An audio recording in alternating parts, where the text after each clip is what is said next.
More than 250,000 children enter the foster system every year in the United States. In some cities, these numbers are more than they can handle. Licensed social worker Sadie Olson is here to tell us what Grand Forks County is doing to help during this significant increase. Thanks for being on the show with us today, Sadie. So can we start out with, tell me a little bit about the changes you've seen over the last year, and I mean, what's kind of causing it? Right now in Grand Forks County, our numbers are rising rapidly. We are currently sitting at about 240 kids in care. January of 2013, we were at about 108, 110 kids in care. So it's growing rapidly. That's a lot. I mean, what's causing this?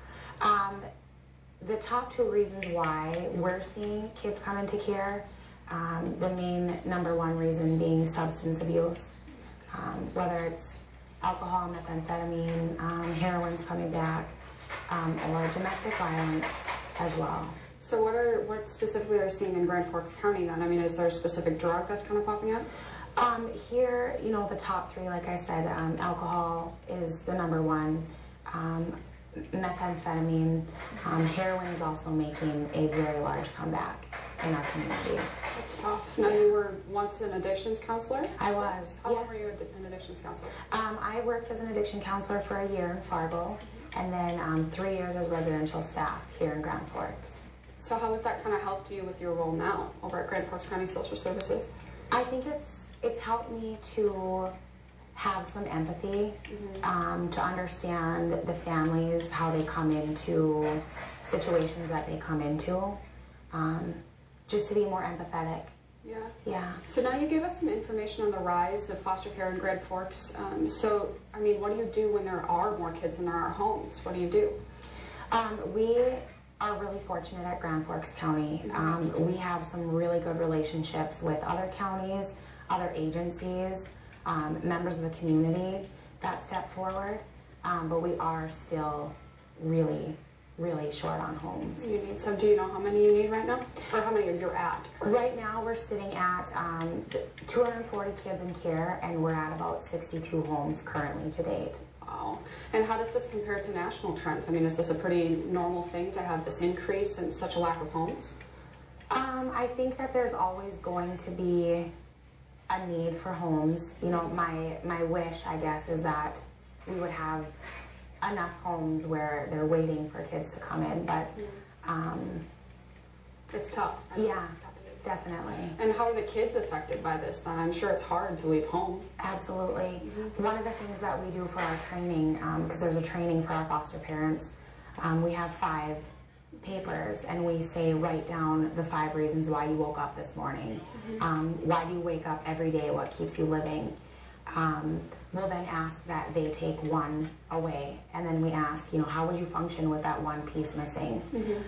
Then we go around, I go around and remove 3 more pieces of paper and ask, how would you function now?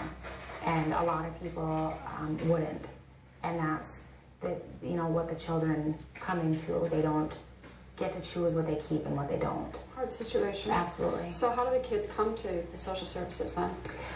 They come through law enforcement removals.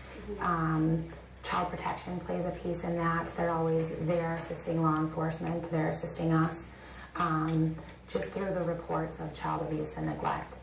We work with the juvenile court system.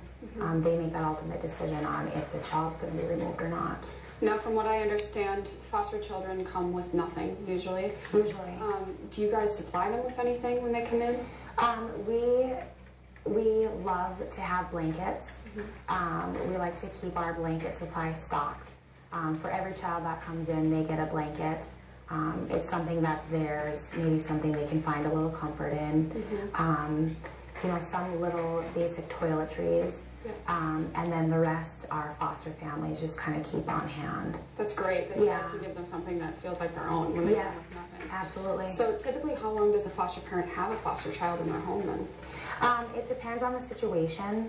Sometimes it can be something as simple as an overnight until maybe other family can come into the area. We have, you know, had some situations where it's been a few years. Wow. And that's, I believe you told me that it was because that the courts are so backed up? Is that what counts? The court system here is definitely backed up with, you know, termination of parental rights and stuff like that, or just decision making in general, just with the growing number. Yeah. They definitely do the best they can, but with the number growing so fast, it's hard to keep up. Yeah. So if someone watching wanted to become a foster parent, what do they have to do? What process do they go through kind of? There's about 4 different pieces to becoming licensed. One is the paperwork piece. Of course, there's a number of paperwork. There's also the background checks.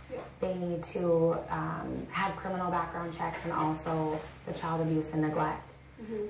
There's also where they work with me. I go out to their home, and then there's pride training. Now, is there a number that they can call or anything to get started out? Yep, 795-3000 is for us here locally in Grand Forks County. My direct number is 787-8537, and I do the licensing for Grand Forks County. Fabulous. Thank you so much, Sadie. Thanks. One cop has a